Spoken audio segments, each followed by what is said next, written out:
Hi, everyone. Sarah Brown Wessling here from the Council of Chief State School Officers National Teacher of the Year program.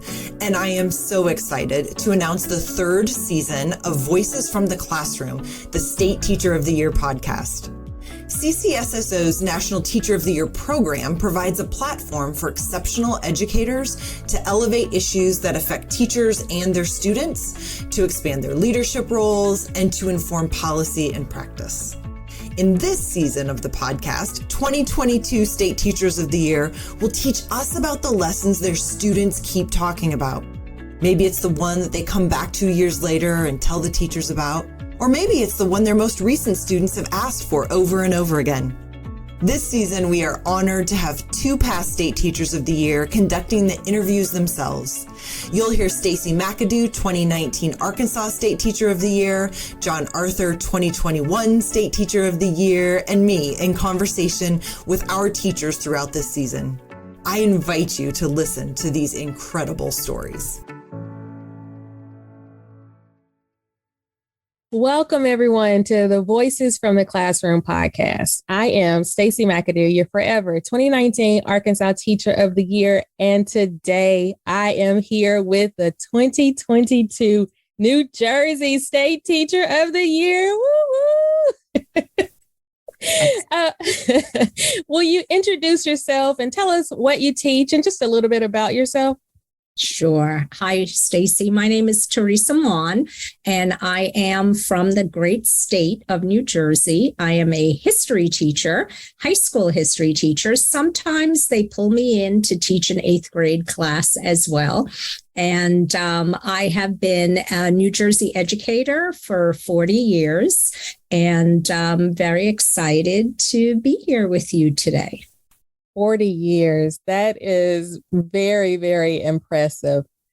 When you think back over your career, is there one particular lesson that students always talk about or that they come back to you years later and say, I'll never forget this? Yeah, I've been reflecting on that recently. And in fact, as of last week, I touched base with a former student of mine who is currently in college. And two things came to mind for her. One is that I normally do and introduce National History Day as a project for my students. So she was very much really pleased with that experience because she said it really introduced her to the idea of a love of research and to understand the nature of historical research and process. But the lesson that came to mind for her and her peers, who she still stays in touch with, has to do with music. I love to infuse music in my class as often as I can. I use it as an introduction sometimes to the beginning of the lesson.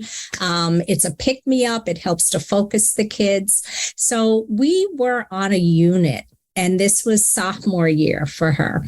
We were on a unit that was about the reform movements, the antebellum reform movements. And so for you non-history people, that would be where we were looking at finding out about the beginnings of the women's movement. We were looking at reforms for improving conditions in prisons and in schools, and reforms that affected the attempt to bring an end to alcohol, temperance movements. Those, and of course, the big reform movement that deals with the abolition of enslavement in America.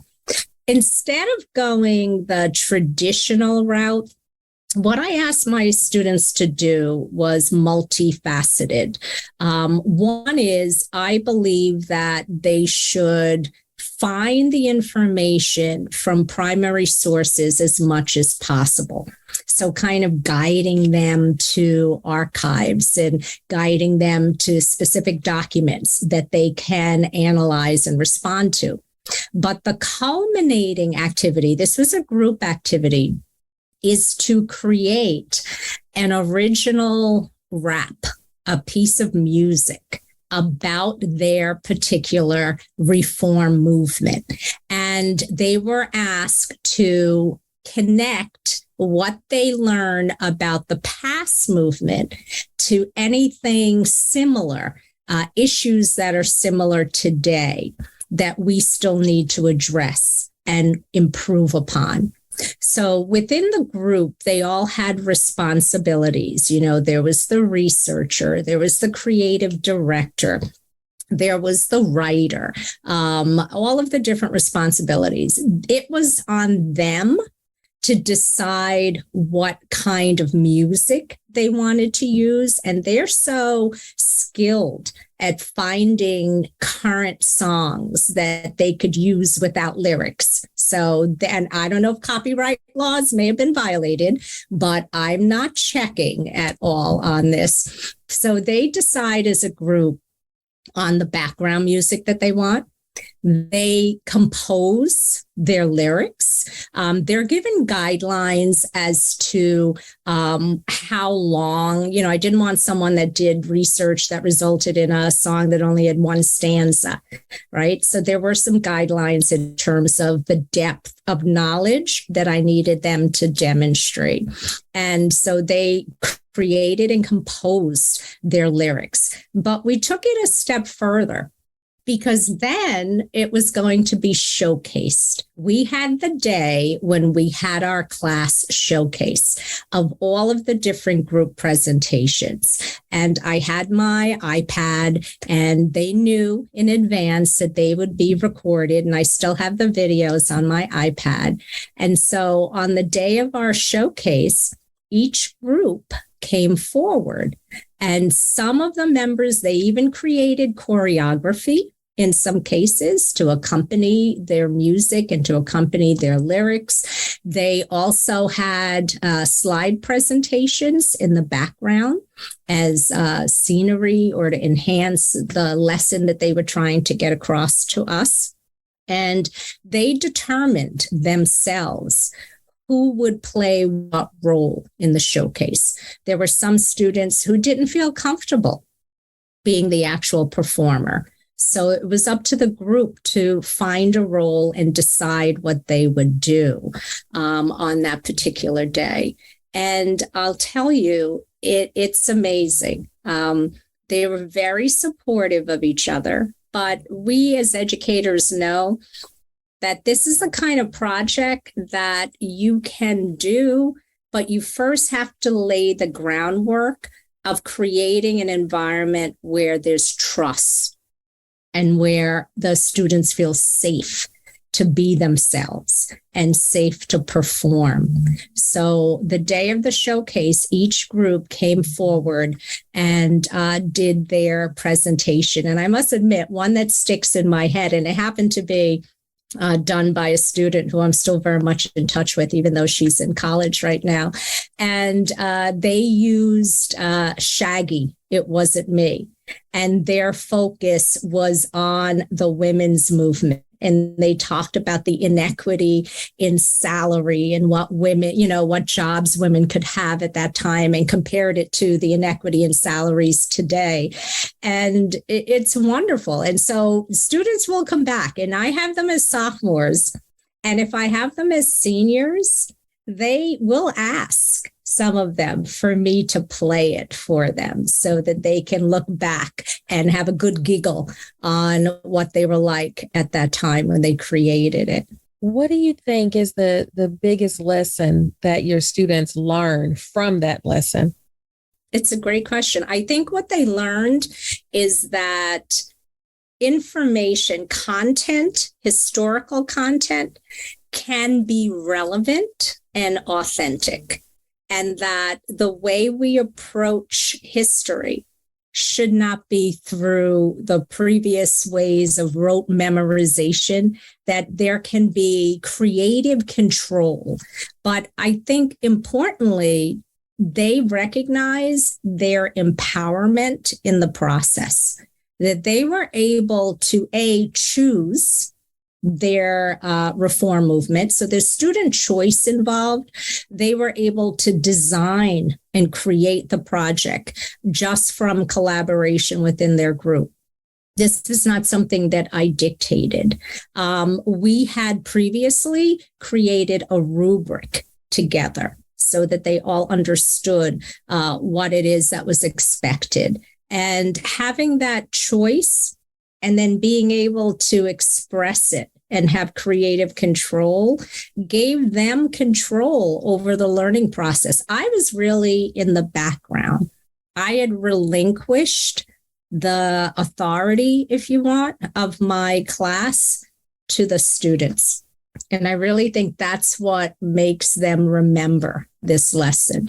It's possible that I could give a quiz today and they would not pass it on the different provisions of what each platform or each reform group hoped to accomplish. But I think they have a sense of what the purpose was for the movement, and they could connect it with the need for modern day reform because they use modern music. They use music that was familiar, and it was interdisciplinary because they use music. They use creative artistic designs in what they used as their slides. You could say some of them use dance for their choreography. And I think that's what made it memorable for them. Okay, so you said you've been teaching for 40 years. I'm not sure how long you have done this particular lesson, but I know that over time, every lesson evolves and changes. What's something that you have learned as a result of this lesson, either about the lesson in and of itself, or about the students, or about learning, or about yourself? Yeah, I've actually learned to trust the students because, for a great deal of my time, each year I get better. I like to say that I'm not as good this year coming up as a teacher as I hope to be next year. It's like a work in progress. And one of the things that I've learned is to trust them. That sometimes at the beginning of my career, I felt like I had to have my thumb on everything. Like I had to lay out all of the directions and all of the guidelines. And I've learned over years that my class, I always say my pedagogy is based on bell hooks and teaching to transgress, that you want to have an exciting classroom, but exciting doesn't mean chaotic. And what exciting is relevant and authentic. So I had to evolve as a teacher myself to relinquish control. And so each year, this project, I built on it as years went on. The first year we studied reform movements, it was probably just your traditional PowerPoint presentation. And then I felt that there was more that we could do with it. And adding in the music, adding in the performances, really makes a difference. It really does. Yeah. Listeners, you can't see me, but I have just been smiling and nodding the whole time. And part of that is because I just kept thinking, I wish I would have had you as a history teacher. I absolutely dreaded going to history class. And I would always say that history could have been the most exciting class of all. I wholeheartedly believe that the arts are essential to how teachers teach and how students learn. So thank you for being the living example of what that looks like for students. And thank you for being here today and for sharing a piece of your classroom and your teaching with us. Do you have any final words or anything that you would like to leave the listeners with? I do wish I had been your history teacher. Trust me, I had that teacher as well. I had that teacher. And I think from that experience, I knew what I thought history could be. It's about the stories and just giving my students an opportunity to discover the stories and to create their own stories. So, and with that, I say thank you for giving me the opportunity to share, one of the stories that I hang on to as my role as a history teacher. Okay. Well, thank you again. And I hope you have an absolutely wonderful rest of your evening and an even better tomorrow. Yeah, absolutely. And you as well. I hope that everything works out for you as well. Thank you for listening to the latest series of Voices from the Classroom, the State Teacher of the Year podcast. Let's keep the conversation going. Please share these lessons on social media with the hashtag NTOY22. That's hashtag NTOY22. You can also catch up on the last 2 seasons on our website at ntoy.ccsso.org. While you're there, you can also learn more about and find ways to support all of our efforts to elevate teacher voice through the National Teacher of the Year program. Until next time.